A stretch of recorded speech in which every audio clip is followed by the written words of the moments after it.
Tony Ferguson lost to Chiesa again, guys. Look, Tony Ferguson is a brilliant fighter. He's an excellent martial artist. He has a killer instinct. He's done so much in UFC. Guys, I got to pull up his record. How many wins in a row? Let me look it up. Tony Ferguson. He has one of the craziest runs in UFC. One of the best, most successful runs. He's currently 25-11. Oh, my goodness gracious. Let's look here, okay? All right, let's see here. He started his UFC career, Ultimate Fighter. He beat everybody in Ultimate Fighter. Okay, so 1, 2, 3, 4, 5, 6 wins in the Ultimate Fighter. 6 wins. Then he comes back and he loses against Michael Johnson. I remember he broke his arm. I was there that night. He got kicked in the arm, lost to Michael Johnson. Okay, so that was a 6-fight win streak cut by Michael Johnson. And now here we go. Okay, so he has 1, 2, 3, 4, 5, 6, 7, 8, 9, 10, 11, 12 wins in a row in UFC after that. He loses one fight. Then he goes on a crazy, unbelievable tear of 12 wins in the UFC. Unbelievable. Then he loses. Let's count his losses. 1, 2, 3, 4, 5, 6, 7, 8 with Chiesa. That's 8 losses in a row. Guys, is this possible? Could a guy so talented, so dangerous, lose 8 fights in a row? What has happened? Somebody make sense of this for me. You go on a 12-fight win streak. Unbelievable. And then you lose 8 fights in a row. Somebody somehow make sense. Go ahead. I'm waiting. Guys, I want to hear how we can explain this dynamic. Shame he never got the title shot. Well, he won an interim title, so I would say that's the equivalent. His injury, he lost his speed. That's from Detroit Viper. Look, it could be, the guy was in a lot of wars. It could be injuries. You're right. Maybe he has like a nose that's bothering him. Maybe his jaw was broken once too many times and he kept it secret. Maybe he has too many concussions. It's possible. The guy's been through so many massive battles. 12 massive wins in a row. Before that, he had 6 fights in Ultimate Fighter and the one fight with Michael Johnson. I believe that was the final, if I remember correctly. I'm not remembering correctly if that was the final or not. But that's a lot of fights, man. That's a lot of fights. That's a lot of battle wounds. One word, Gaethje. Calvin Gregory thinks it's Gaethje that's, ended or ruined Ferguson's career.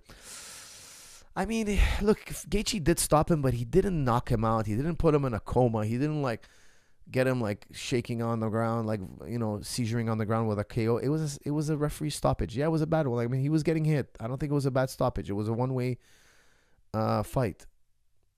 I don't think it was Gaethje's. The guy was, he was coherent after the fight. I mean, I don't think it was the Gaethje fight. Head trauma. James Lee says it's head trauma. That's very possible, guys. It's very, very possible.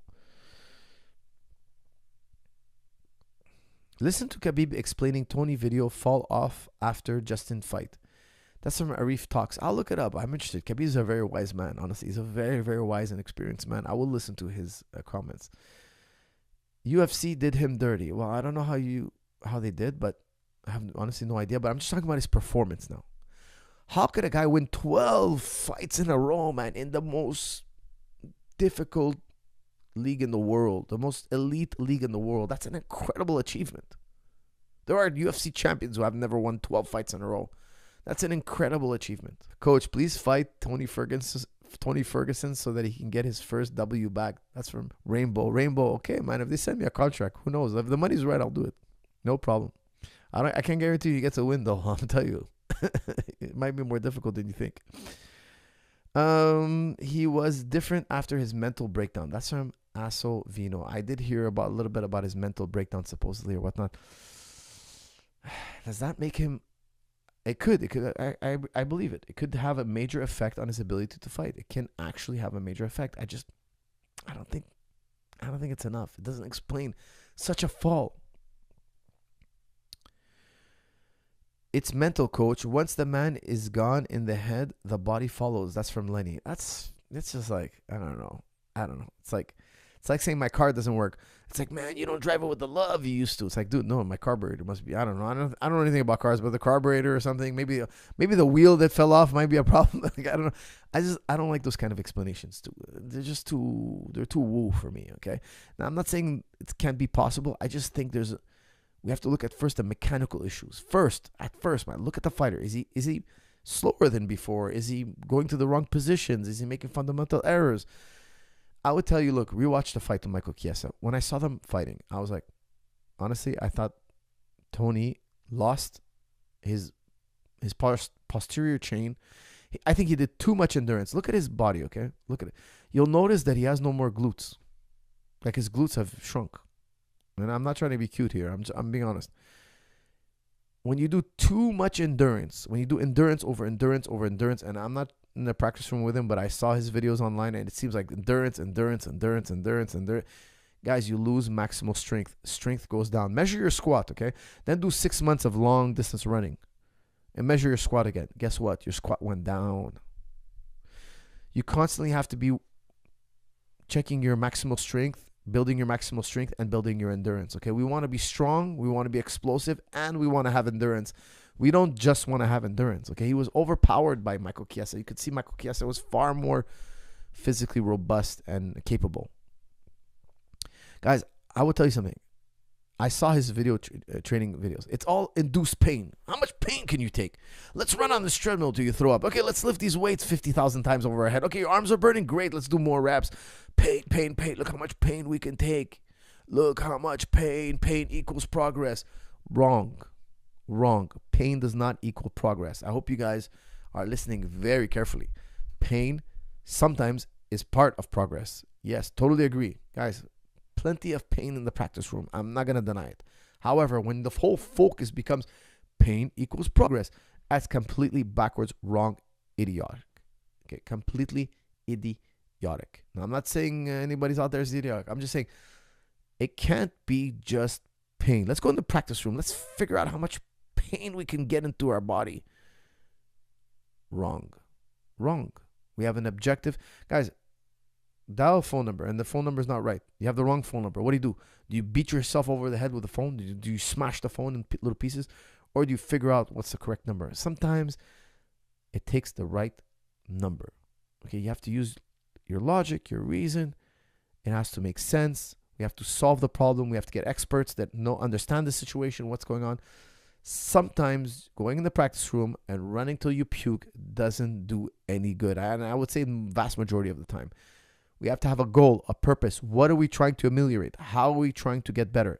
It's test, measure, retest. Listen carefully. It's test, measure, retest. Okay? You got to test. Okay, what am I, okay, I'm boxing. Okay. I heard he did 120 rounds of sparring. He hadn't sparred in many years. And that could be great because when we watch him spar, we see what's going wrong. We see. Okay, then we measure. Okay, look. Okay, we tested his ability. He's getting taken down a lot. Let's say he's getting taken down a lot. Okay, how much did he get taken? He got taken down by this guy like 7 times in 4 rounds. That's really bad. He got taken down 7 times in 4. That's really, really bad. Okay, so we tested him. We measured. Now, 3 weeks later, okay, we're making him do lots of wrestling drills. We retest again. Oh, he got taken down once in 4 rounds now. Okay, we're on the right track. We're doing better on the takedown defense. What else happened? Well, you know what? He was getting caught with a lot of uppercuts. Okay, let's get him drilled, countering to the uppercuts. Let's figure out why. Maybe his stance is off. We're making him drill. Now, okay, what happened this week in sparring? Oh, he didn't get touched with 1 uppercut. Okay, great. So it worked. Okay. Now, let's say he's still getting hit with uppercuts. We got to try a different solution. It worked. That solution works for some guys. It might not be working for Tony. We have to figure out why. We look at his distance control. We look at his position. We look at what is this guy doing? Why is he getting caught with the uppercut? That's how you approach training camp, in my opinion. Sparring is important because when we see you spar, when coaches are watching a guy spar, we all kind of figure out what can make this guy better. Because now we're putting him in the water now. He's swimming. Is he going to sink? Is he going to swim? Is he going to drown? How fast is he going? What can make this ship go faster? And then the whole week is just preparing for the next sparring to improve that sparring. That's why sparring, I think, is so important. Because we are testing and then we measure. Okay, how many times did we get a takedown? We got 2 takedowns in 5 rounds. That's not enough. We need 7 takedowns in 5 rounds. Okay, so let's start doing our drills. Let's start working towards that goal. We have a goal now. We want to reach 7 takedowns in 5 rounds. We measure, guys. We measure in practice. We look at what happened in practice. Okay, was the guy getting leg kicked and he could barely walk at the end of practice? Well, that's really bad. How many leg kicks did he eat this week? 30% less. Okay, that's good. That's good. We're on the right track. Let's try to keep the improvement going.